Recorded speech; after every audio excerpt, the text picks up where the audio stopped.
Math 1314, section IC1, spring 2022, Tyler Junior College, section 1.2, linear equations, video 4, clearing parentheses. So far, we've looked at basic linear equations that required a single move, multi-step linear equations that required 2 or more moves, and we looked at equations that had variables on both sides of the equal sign. But all of the equations have the same goal in mind, get the x by itself. So every move that you do is geared towards that goal. So what happens if you have an equation with parentheses in? I'm going to go ahead and show you some examples, and then we'll back up to this page. For example, that equation that has 1 set of parentheses, or that equation that has 2 sets of parentheses, or this equation that has 4 sets of parentheses. When people see equations of this magnitude, their first instinct is to recoil and go, that problem looks too hard. Look how large that problem is. But there's a basic problem-solving strategy that you can apply to any type of equation like this, and that's to fix one problem at a time to make the equation smaller. And eventually it's so small that you're practically finished. It's the same way you handle any large problem. You break it into small pieces, and eventually there's no more part of the problem left. So when we attack these, don't panic. As long as we have a move to do, and then we can decide what the next move is, we're going to be okay. You just got to stick to it from the beginning to the end. But in order to do that, we got to figure out how to get rid of the parentheses. And you may already know how to do this. The trick for getting rid of the parentheses is really not a trick at all. It is just a property, which you may be familiar with, called the distributive property. Actually, the distributive property has a much longer name. The actual name of the distributive property is the distributive property of multiplication over addition. Now, it also works over subtraction, because subtraction is just adding the opposite of something. But I think most of you know what the distributive property is, and know that it goes a little something like this.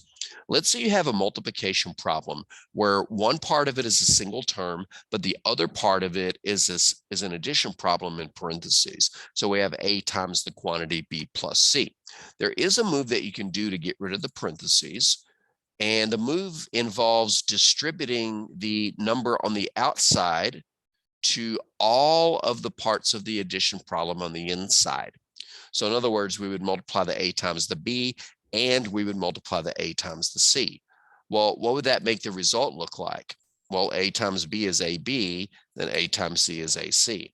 That's all the distributive property really says. If you're multiplying a single term across an entire addition or subtraction problem, then you can multiply that term times each piece of the addition or subtraction problem. And by the way, it's not limited to 2 parts of an addition or subtraction problem. You could actually do the distributive property on as many terms as you want. For example, if I had 3 times 2x plus 4y minus 3z minus 11, then I could invoke the distributive property by multiplying the 3 not once, not twice, not 3 times, but to all 4 terms inside the parentheses.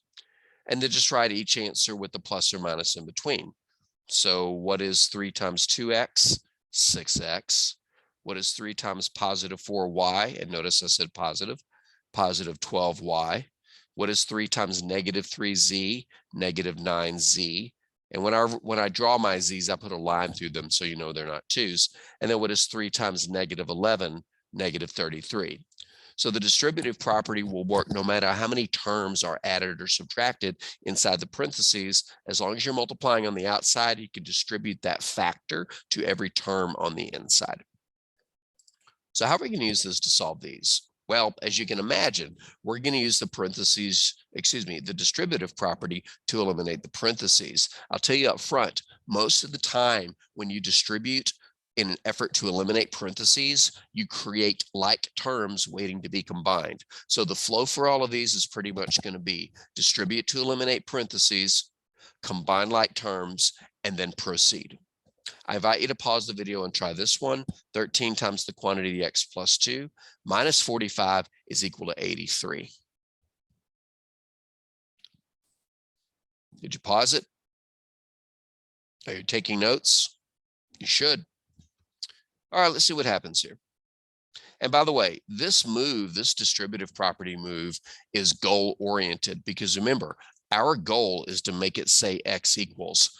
Good luck doing that as long as the X is trapped inside the parentheses. The distributive property, bust open parentheses, gives you access to its contents. So what do we get when we multiply 13 times X plus 2? Well, 13 times X is 13X, plus 13 times 2 is 26. We still have the minus 45.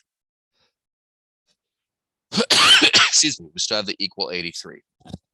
And remember what I said a moment ago, that when you use the distributive property but to bust open parentheses, you usually gain access to like terms. We have that here. What are the like terms on the left side that we can combine? The like terms that we can combine are the positive 26 and the negative 45. So what do we get when we add positive 26 and negative 45? Well, you can use a calculator, or you can remember the rule for combining positives and negatives. The rule for combining positives and negatives is if they are opposite signs, then you actually subtract, and then the larger number determines if the result is positive or negative. Well, between 26 and 45, 45 is the larger number. So when I finish combining these, I'm going to get a negative answer. Now I just got to figure out the difference between 26 and 45. You have to subtract because positives and negatives work in opposition to each other. 45 minus 26, I believe, is 19. So when we combine positive 26 and negative 45, we get negative 19. We still have the 13x in front. We still have the equals 83. And now we're down to 13x minus 19 equals 83. You'll notice that each move turns it into a simpler problem that we've already encountered. This is just a two-step equation. By now, you probably know that the correct move is to add 19 to both sides to get rid of the 19 on the left. The 19s cancel, leaving us a 13x on the left. 83 plus 19 is 102. And so now we're at 13x equals 102. And our last move is to divide by 13, or at least try to divide by 13. That will cancel the x's. Excuse me, that'll cancel the 13s, leaving x equals. And now we have 102 over 13. When you have a fraction, you should first ask yourself, does it divide evenly? And if you're not sure, just get out a calculator. 102 divided by 13 comes out to be a decimal. So we don't want that. If your fraction won't divide, your next thing is to try to reduce it. But this fraction won't reduce. Now, how do I know that? Well, think about the number 13. If you're going to reduce this fraction, you're going to divide both sides by some number to make each number smaller. But 13 is a prime number. Well, what does that mean? Being a prime number means the only way you can multiply to get it is 1 times itself. More specifically, a prime number has 2 factors, one in itself. 13 will not reduce by anything. The only numbers I can divide by 13 are 1, or divide 13 by are 1, which won't reduce anything, or by 13. But I already know that 102 won't divide by 13 evenly because I divided it and I got a decimal. So what does that mean? That means that we're stuck with this fraction, but that's okay. Our solution is 102 over 13. All right, let's try another one. Solve the following equation. 4 times the quantity 3x plus 2 minus 5 times the quantity 2x minus 3 is equal to 45. Well, we have parentheses, and now we have a mechanism to deal with them. That would be the distributive property. Because there are 2 parentheses and each one has a number multiplied in front, we're going to have to invoke the distributive property twice. So let's start by distributing the 4 across the first parentheses. And I'm going to leave these results in red. What is 4 times 3x? You can multiply anything. It's only adding and subtracting when like terms are an issue. 4 times 3x is 12x. And what is 4 times positive 2? And you notice I said positive because I don't want to lose any pluses or minuses. So by saying positive, it's forcing me to focus on the plus sign. 4 times positive 2 is positive 8. So there's the first distribution. We'll do the second one in green.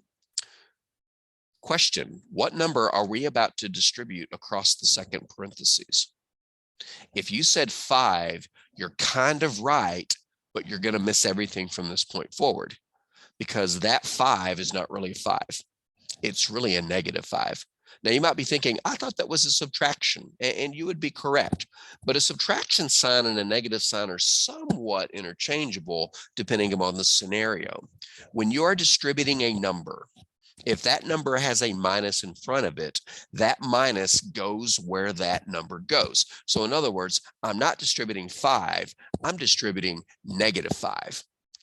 So be very careful. -5 times positive 2x is negative 10x, but -5 times -3 is positive 15. Distributing and forgetting to bring the negative along is a very common mistake among all levels of math students. So anytime you distribute a number, immediately look to its left to see if it's negative. And if it is, the negative gets distributed as well. After distributing, your next move, of course, is to look for like terms to combine. Remember, like terms mean same letters with the same powers.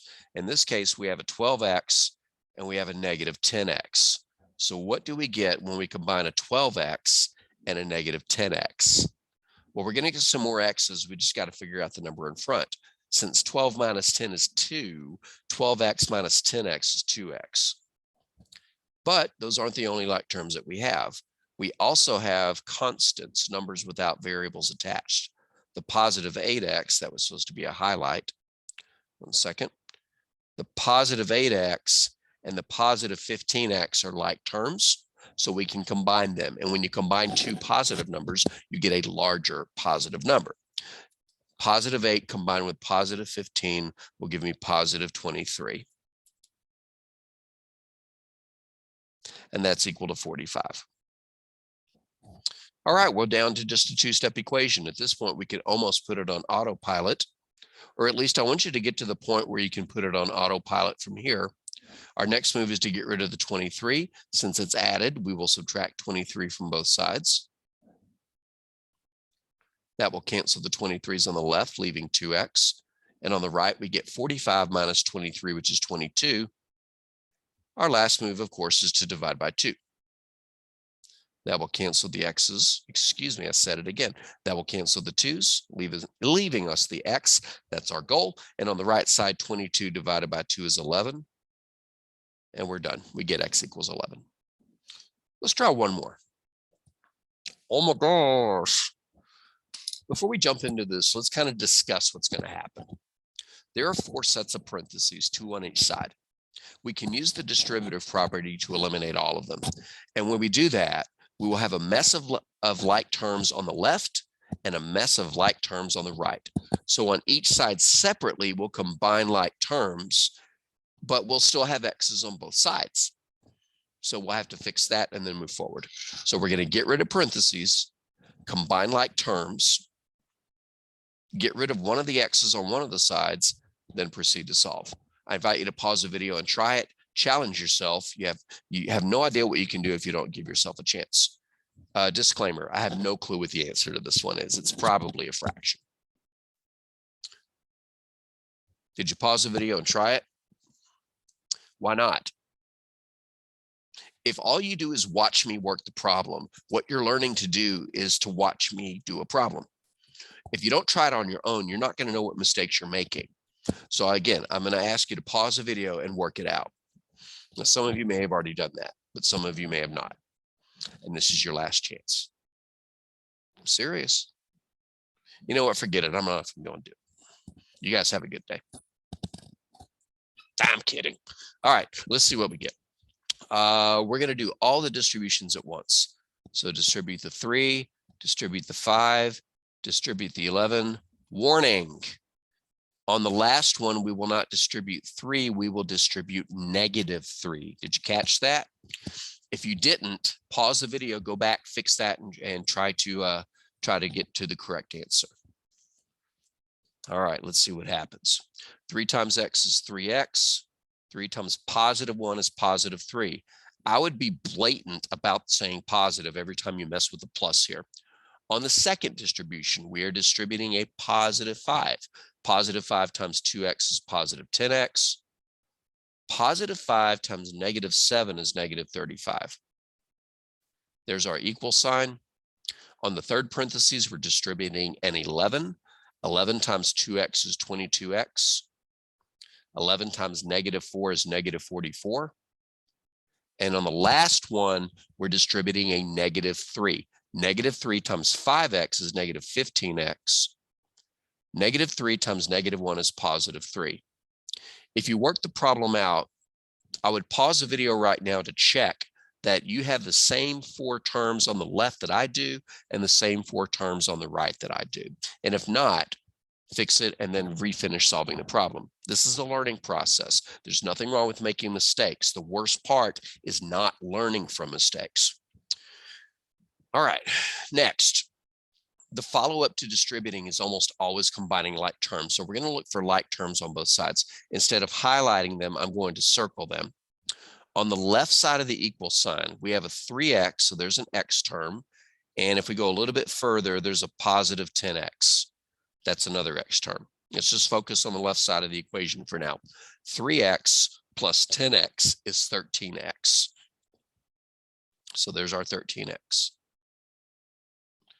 But we have more like terms on the left side. We have constant terms, terms without variables, positive 3 and a negative 35. Since those are opposites, we subtract. The difference is 32. The larger number is negative, so the result of combining positive 3 and negative 35 is negative 32. That completes simplifying the left side. Now on the right side, same song and dance. We look for like terms. We have a 22x, and scanning across the expression, we have a negative 15x. Since those are opposites, we subtract. The larger one is positive, so the result is positive. 22 minus 15 is 7, so 22x minus 15x is 7x. And then the other like terms on the right side are the minus 44 and the plus 3. Again, we're combining a positive and a negative, so we subtract. And since the larger number is negative, the result is negative. 44 minus 3 is 41. Because the larger number is negative, the result is negative 41. Okay.